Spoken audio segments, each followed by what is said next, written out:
IT was pampered sector అనే ఒకటి అన్ని రకాల రాయితీలు ఇచ్చి ఇంకా ఐటీని మనం అభివృద్ధి చేయాలి, ఇన్ని కోట్లు ఎక్స్పోర్ట్ చేయాలి, ఇన్ని వేల కోట్లు ఒక రకమైన మిగతా సర్వీసెస్ మిగతా సెక్టర్స్ ని పక్కన పెట్టి సంప్రదాయ సర్వీసెస్ ని పక్కన పెట్టి ఐటీకి ఇచ్చిన ప్రాధాన్యత వల్ల లాప్ సైడెడ్ విధానాల వల్ల ఈ రోజున ఐటీ రంగంలో సంక్షోభం ఉందని ఒక వాదన ఉందండి. మీరు ఏకీభవిస్తారా? అంటే దాంట్లో కొంత వాస్తవం ఉంది. అంటే అమెరికా డిపెండెన్స్ మీరు చెప్పింది కొంత పర్వాలేదు, కానీ మామూలుగా పాలకుల విధానాల్లో ఎటువంటి లోపాలు ఉన్నాయి? ఏమవుతుందంటే ఇప్పుడు ఐటీ మనం ఎంతసేపు మన నవీన్ గారు చెప్పినట్టుగా బయట దేశాలు వాటి ప్రాజెక్ట్స్ వాటి మీద కాన్సన్ట్రేషన్ ఉండటం వల్ల కేవలం అక్కడి నుంచే మనకి ప్రాజెక్ట్స్ రావడం వల్ల ఒకసారి బయట ఇట్లా వ్యవస్థలు కుప్పగొలితే దాని ఇంపాక్ట్ మన మీద ఉంటుంది. That's what has happened actually. ప్రభుత్వాలు ఇప్పుడు రాబోయే ప్రభుత్వాలు ఇండిజినస్ గా మన దేశంలోనే ఐటీ ప్రాజెక్టులు, ఇప్పుడు ఐటీ వాళ్ళకి ఆబ్వియస్లీ అందరికీ ఉద్యోగాలు ఇవ్వాలి. ఇప్పుడు అందరూ కూడా ఐటీ నుంచి వేరే రంగానికి మళ్ళడం, వేరే ప్రత్యామ్నాయ ఉపాధి మార్గాలు చూపించడం అనేది అంటే అంచెలంచెలుగా జరగాల్సిందే అది.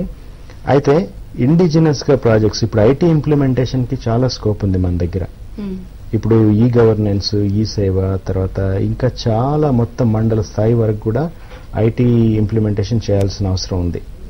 కస్టమర్ సర్వీస్ అంటే ప్రభుత్వానికి సంబంధించిన పథకాల వివరాలు ఇవ్వటం, కాల్ సెంటర్స్ పెట్టడము, అట్లా యూత్ కి ట్రైన్ చేయటము, అంటే మన దేశంలోనే వెతుక్కోవాలి. మన దగ్గర టేకప్ చేసే మేజర్ ఐటీ ప్రాజెక్ట్స్ ఏవైనా కూడా ఇండియన్ కంపెనీస్ కే వాటి కాంట్రాక్ట్స్ ఇవ్వడం కానీ మెయింటెనెన్స్ ఇవ్వడం కానీ చేస్తే మన ఎకానమీ అంటే బయట ఎక్కడో ఏదో అయితే మనకి ఇమీడియట్ గా ఇంపాక్ట్ అవ్వకుండా మనం స్వావలంబన గ్రామ స్వరాజ్యం అన్నారు నవీన్, టోటలీ కరెక్ట్ అండి. మన స్వావలంబన ఆర్థిక విధానాలు ఆ దిశగా ఉండాలి. సత్యంది అది టోటలీ ఒక డిఫరెంట్ స్టోరీ అనుకోండి. ఉద్యోగం పనిచేయించాలి, నాయకులు మాత్రం తినిపాడుకోవాలి, ప్రభుత్వం ఎంత అందితే అంత ఎక్కాలన్నది అంటే మనం చంద్రబాబు నాయుడు గారు కాదండి, మనం మిక్సప్ చేస్తున్నాం ఆర్గ్యుమెంట్. యూఎస్ నుంచి బిల్ క్లింటన్ వచ్చినప్పుడు పీటేష్ పక్కన కూర్చోబెట్టాడు రామలింగరాజు. అవును, ఐటీ మినిస్ట్రీని ఎందుకు కూర్చోబెట్టలేదండి? కాదు, ఆ రోజు నేను దానికి చెప్తానండి, దానికి చెప్తాను. I don't want to do political debate, కానీ if it happens political madam, విదేశాల నుంచి వాళ్ళ దృష్టిని ఆకర్షించడానికి ఇక్కడ ఉన్న ఇద్దరు ముగ్గురిని ఎక్స్పోజ్ చేసే ప్రయత్నం చేశారు తప్ప నిజంగా వీళ్ళు అమెరికా మీదనే డిపెండ్ కావాలని వీళ్ళు కోరుకున్నారు. అమెరికా నుంచి కాంట్రాక్టులు రావాలని వీళ్ళు కోరుకున్నారు. వరల్డ్ బ్యాంక్ నుంచి రిజర్వ్ రావాలని కోరుకున్నారు. ఇన్ఫ్రాస్ట్రక్చర్ కోసం అక్కడి నుంచి రావాలని కోరుకున్నారు. బిల్ క్లింటన్ ఎక్కడి నుంచో కాంగ్రెస్ ప్రభుత్వం కూడా వరల్డ్ బ్యాంక్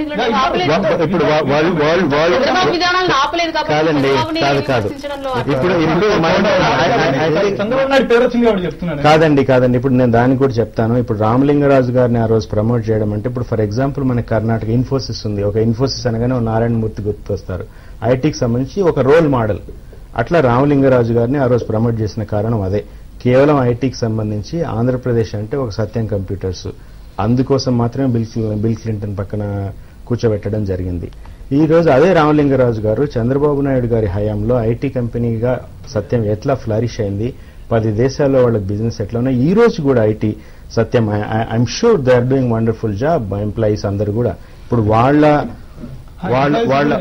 వాళ్ళ జీవితాల్ని అబద్ధతలోకి నెట్టివేయడం, ఇవన్నీ కూడా అంటే ఈ సత్యం లాంటి కంపెనీ కూడా ఒక కరప్ట్ సిస్టమ్ లోకి ఎట్లా వచ్చింది కంపెనీ అంటే దానికి బాధ్యులైన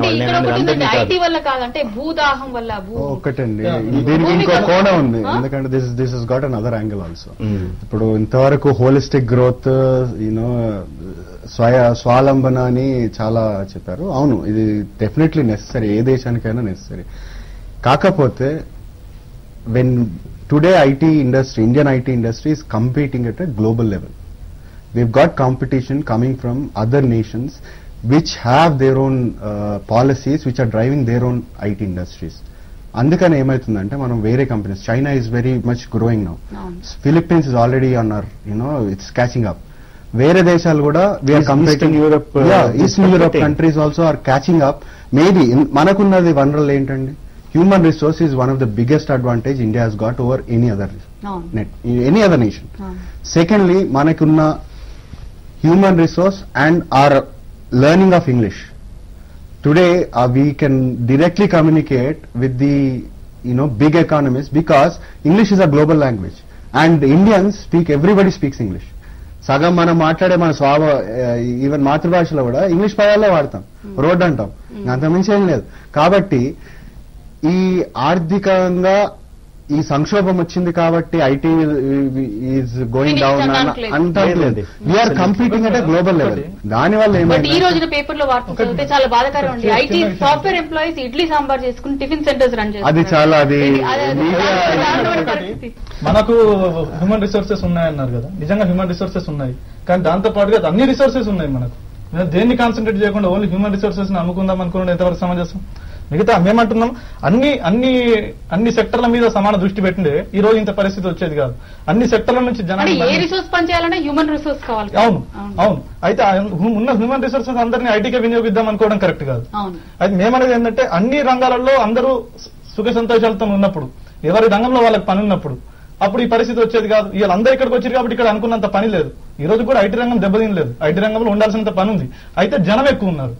హ్యూమన్ రిసోర్సెస్ ఏదైతే ఎక్కువ ఉంది మనకని సంబరపడిపోతున్నామో ఆ జనం అక్కడ ఎక్కువ ఉన్నారు కాబట్టి ఈ రోజు కుప్పగూలే పరిస్థితి వచ్చింది. మిగతా ఏ రంగంలో లేనంత మంది ఐటీ రంగంలో ఉన్నారు. స్టూడెంట్స్ కూడా చూడండి, కోర్సెస్ కూడా సాఫ్ట్వేర్ ఇంజనీరింగ్ సాఫ్ట్వేర్ కోర్సెస్ ఐటీలోకి చేరాలని స్టూడెంట్స్ చిన్నప్పటి నుంచి అది ఒక ధ్యేయంగా పెట్టుకుని అందరూ గత కొన్నేళ్లుగా అదే ఐటీ తప్ప ఇంకేం లేదు. స్టూడెంట్స్ లో కూడా ఒక నిరాశ. ఐటీలో ఇవాళ రాలేదు, it's not the first time, మొదటిసారి రాలేదు. ఒకటి అర్థం చేసుకోవాలి ఏంటంటే, మీరు వినుంటారు Y2K బూమ్ 2000 సంవత్సరంలో. దానికి ముందు చూస్తే డాక్టర్స్ కూడా who are practicing doctors, they came to IT. they changed careers కి ఐటీకి వచ్చారు. 2000 లో ఎప్పుడైతే Y2K బూమ్ వచ్చి టెలికాం డాక్టర్స్ 20 ఏళ్ల తర్వాత సంపాదించే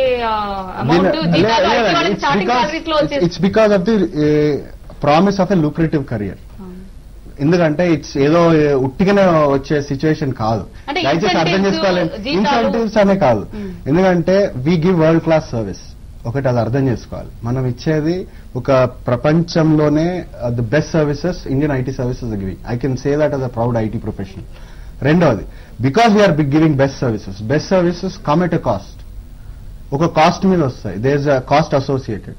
ఒక ఐటీ ప్రొఫెషనల్ కి ఇవాళ ఇంత లూక్రేటివ్ వారి జీతాలు ఇంత ఎక్కువ ఉన్నాయంటే దాన్ని సంపాదించడానికి అంతే కష్టపడాలి కూడా. ఒకటి ఈ ఐటీ అంటే కష్టం అనేది లేదు, లేకపోతే ఈ అభద్రత అంత లూక్రేటివ్ గా ఉంటే మీ సంస్థ నుంచి బయటపడ్డ వాళ్ళు టిఫిన్ సెంటర్లు ఎందుకు రన్ చేస్తారు? అది చాలా తప్పండి.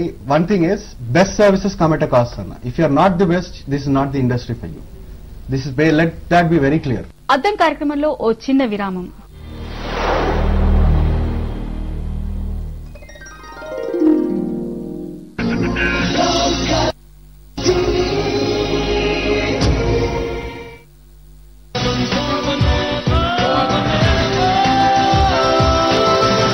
To 25% off on diamond jewelry. Tanishq.